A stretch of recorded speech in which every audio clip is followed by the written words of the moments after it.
Hi there, Scorpio. Welcome to your reading. This is Yetta Pearl, and this is your general angel reading for the week of January 10th through 16th of 2022.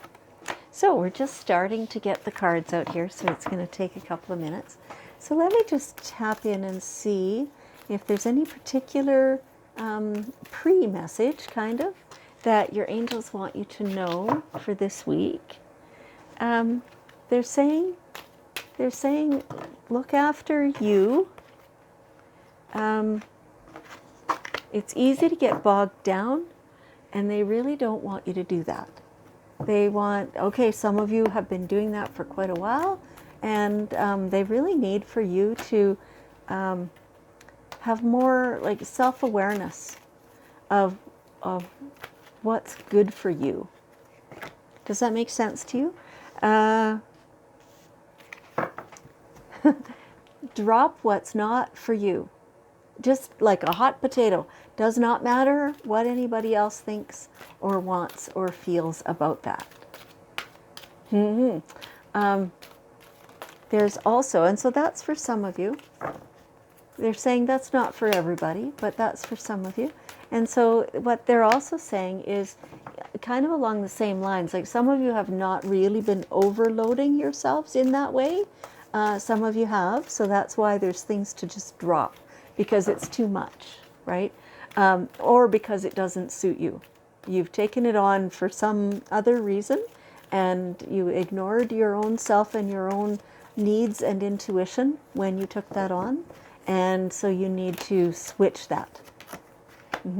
And so becoming aware of what is for you is going to be part of this process.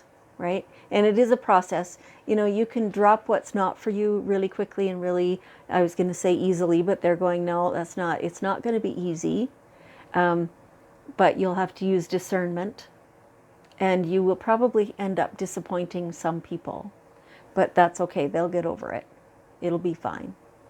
But so getting to know you and what does suit you, what's in your best interest, what resonates, what feeds your soul. That's what you need to be looking for and doing those things. Okay. So now we have the cards out. Let's see what the actual reading is. You are not alone. Yeah. Are you feeling a little lonely in your thoughts, your feelings, your perspectives, your opinions, all those things? You are not alone. Part of you kind of feel like you just want to curl up in a corner and sob. That's how it feels.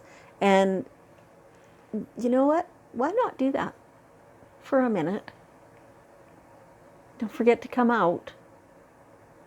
But go ahead and do that. That releases some pressure. And even though it doesn't actually solve problems as such, it does release some of the pressure, so that makes it so that you can see solutions a little easier, right? Because the solutions are there. The solutions are there. And you're not alone. There's other people experiencing the same thing you are. And, and there are people who know what to do about that. So it feels like we're kind of talking about so many different aspects. For some people, this is, a mental health issue. For some, it's a physical health issue. For some, it's a, what do I want to do with my life?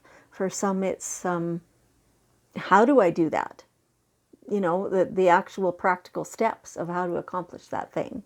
Maybe you've gotten to the point already where you know what you want to do. You just don't quite know how. So we're talking about all these different stages and ideas and angles and all that stuff. No matter what, there's somebody who's done it, who is offering it, who can be attracted to you. And I don't mean that as in, sexually attracted or whatever, just brought into your vicinity so that you can tap into what they know. And so, yes, asking for your needs to be met is going to bring to you the people that you need to help meet your needs, right? And so, so it's all kind of a flow. You're not alone. When you ask for what you need, then what you need comes to you. So you're asking your guardian angels, you're asking your guides and your intuition, you're asking the universe, you're asking the people who are physically around you or who might know these answers. And in that way, the answers, the opportunities to learn the answers will come to you. So specifically ask. Yeah. Okay. And if, sometimes there's a person who, so I actually experienced this just the other day. I was with a different person. I was actually getting a pedicure, first time in forever and ever and ever. And so we were having conversation, and I asked my new friend, where in town would I go and look for this or for that? And she was very knowledgeable, and she shared that knowledge, and it was amazing. But she talked fast. So I'm going to have to go again and say, okay, I have my pen and paper handy now. Tell me again those things that you said the other day in response to this question of mine. So don't be scared to do that, right? Clarify things, or say, maybe you've thought of other places too in the meantime, right? And so in that way, you get your needs met because you're not shy to ask. You can't possibly know everything. So it should be an easy thing to ask other people, hey, do you know this? Because I don't. It's not always easy because we have to acknowledge that we don't know everything, but still do it. Take the steps to do that. Okay. And so here is the indication that we need some self-care. I'm Scorpio as well. So we need some self-care this week. So my pedicure was a little ways towards that. And a pedicure in and of itself is not really self-care.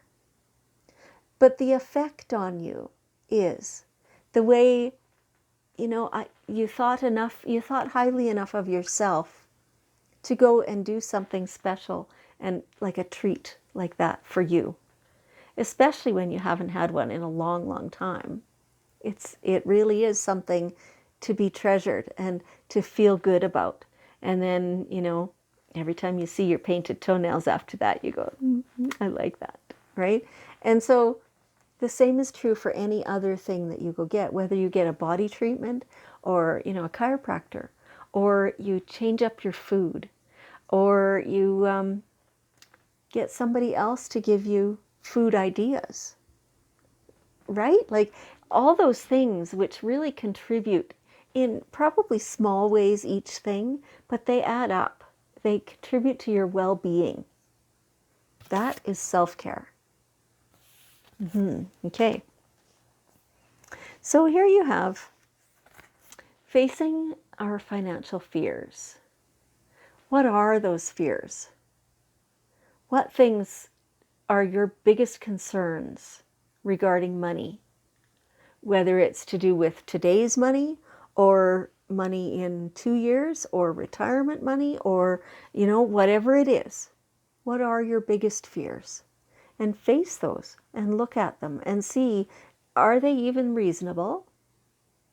Because if they're not reasonable, well, you need to, be able to change your perspective so that you understand that that biggest fear is so unlikely to happen, right?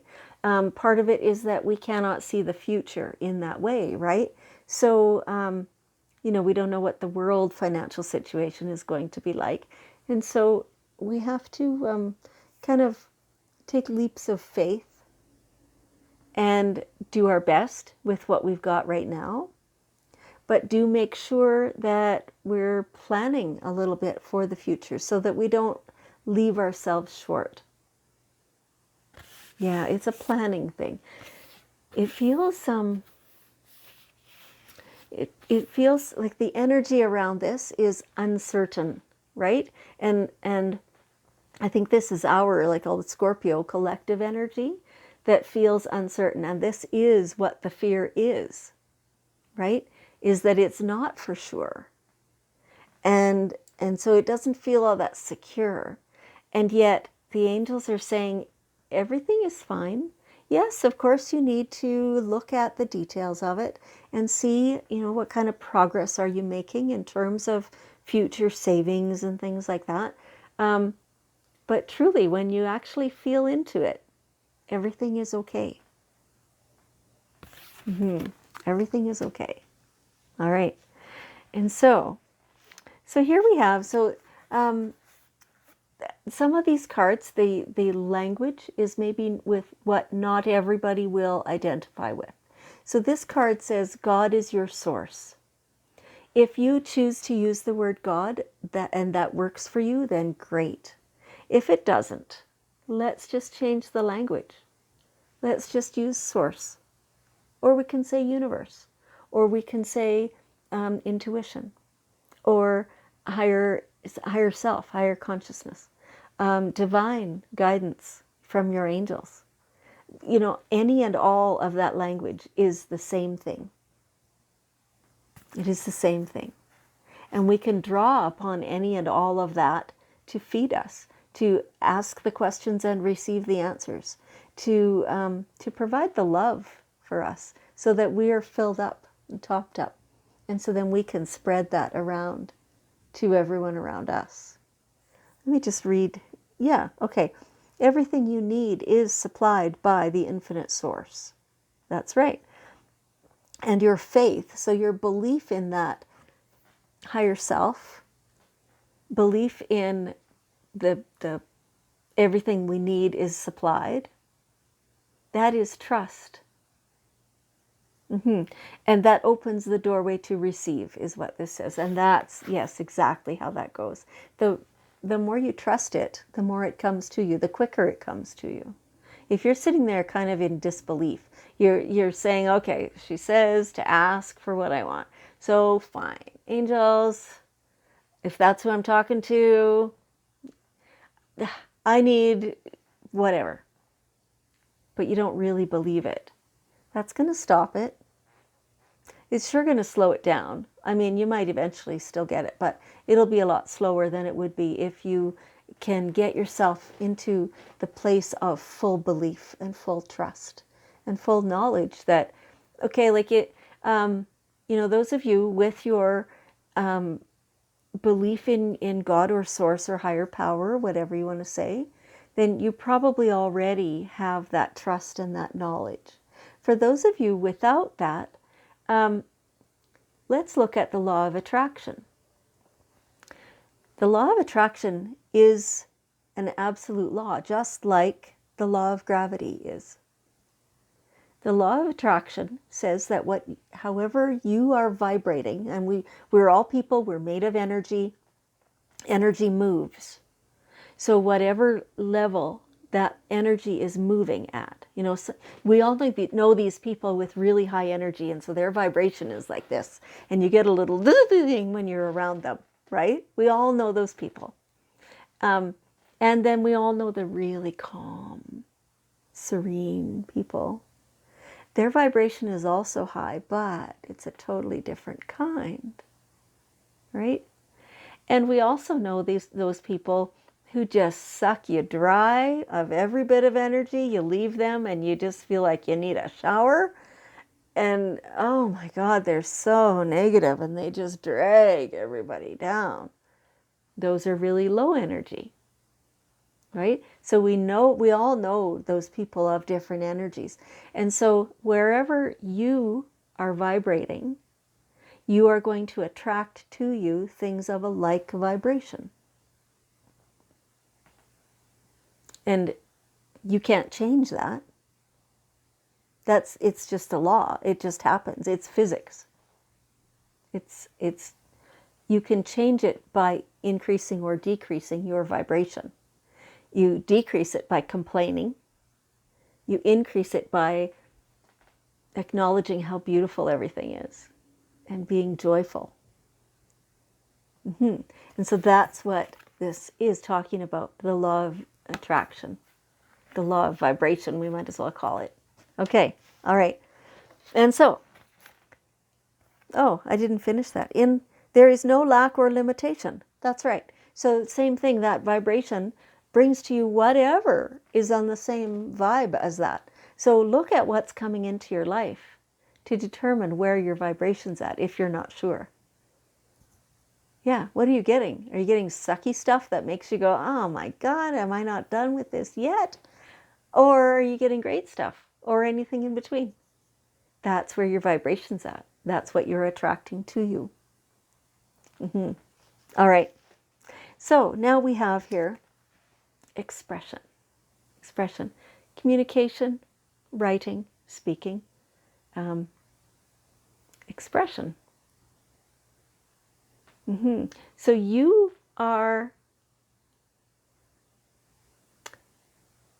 can use any form of expression, and you don't need to filter that, is what they're showing me. That there are people around you who are it's like they're offensive. You know, some people, just the way they talk is so insulting. You know that? You don't have to filter your reaction to that. I've never heard this quite like this before. It's like when you are being true to yourself, you are, you're noticing what's being said, you're noticing what's going on around you, all that stuff. You are responding to what is going on around you. You don't need to filter that. You don't need to change it in order to make it more gentle or anything like that. What you do need is to be true to yourself so that you know what your true reaction is and how to express it. Yeah. So sometimes you might want to temper it a little bit, which is not filtering it, it's not changing it, but it is making it just more, if you want the other person to be receptive, you have to present it in a way that they can receive it, right? That's how that goes. Your expression is important. Okay. All right. That's what we'll go with. All right. We have the daily guidance cards here, and we'll see what's one last bit of wisdom here.